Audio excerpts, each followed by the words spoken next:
So welcome you all. Today we will see the letters, how the indexing can be understand with the help of Python. So first of all, let's start with Python.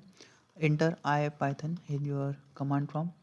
So this will open. Now let's define one word. Say for example, Roshan. So is equal to in the commas I will put single commas Roshan. So this is what I have defined. So if I just want to know the index of indexing for this, let us say the zeroth letter, first letter, second letter, third letter, fourth letter, and fifth letter. So in Python, we say we have the number, we have the letter that is Roshan. So zeroth number letter will be considered as R, first letter will be considered as O, second letter will be considered as S, H will be considered as the third letter, and A will be considered as the fourth letter, and N will be considered as the fifth letter. So if I just put here in bracket, say fifth one, just check it out what it gives. It gives me the last letter which we are having.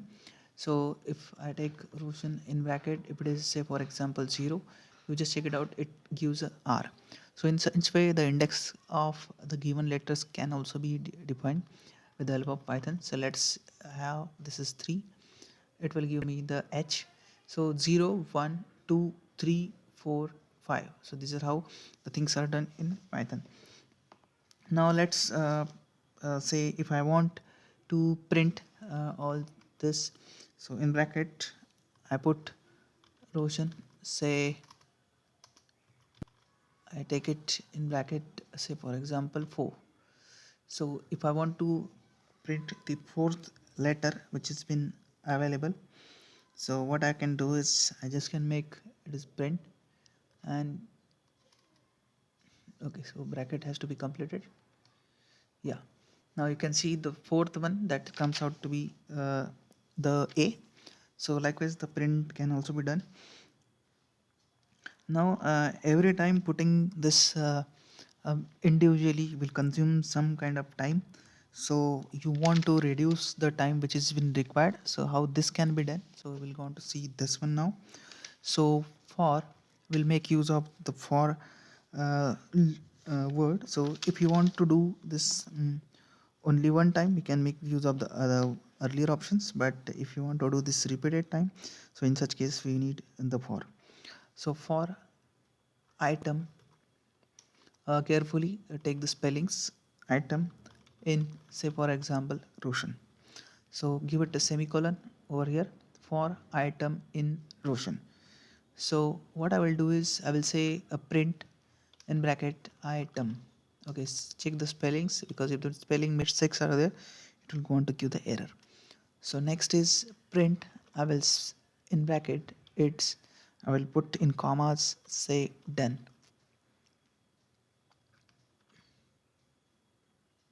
Now just check it out what it does.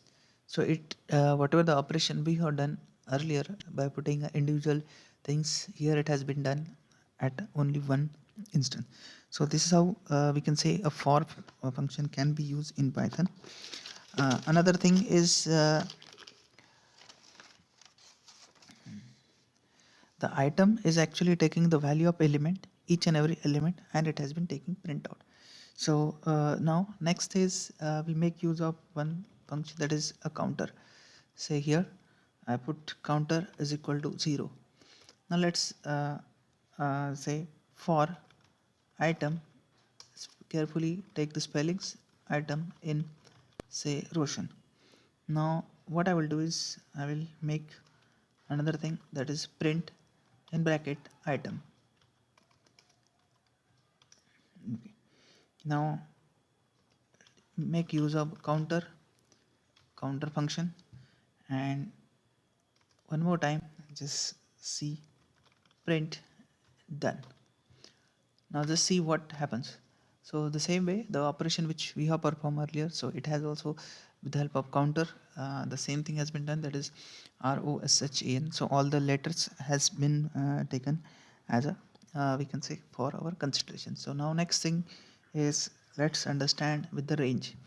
So let's take it as range 10, which was, so output 0 to 10. So if somebody is specifying the 11th, this will not be taken into consideration. So If I want to take, just like we have printed ROSHAN, we can print the letters, sorry, numbers, which is included in the range 0 to 10. So what it does means 0 to 10 means it will start from 0 and it will end at the, we can say, the last one. So first, just take for, we are making use for j in range 10. Okay, for j in range 10. Now I will say print in bracket j. Okay, print j. Now just check it out how it has done. So 0 to 10 as a range, how it comes: 0, 1, 2, 3, 4, 5, 6, 7, 8, 9. You won't see 10th over there. So 10th is actually the 11 number which has been there in this particular range. So this is how the things has to be done. Now let's determine the length of the string. So len is actually used for calculating the function if you want to know the length of the string. So say if you have used length len in bracket say Roshan, so we can determine the length of this particular string which we have used. So output you are getting, it is, we can say 6.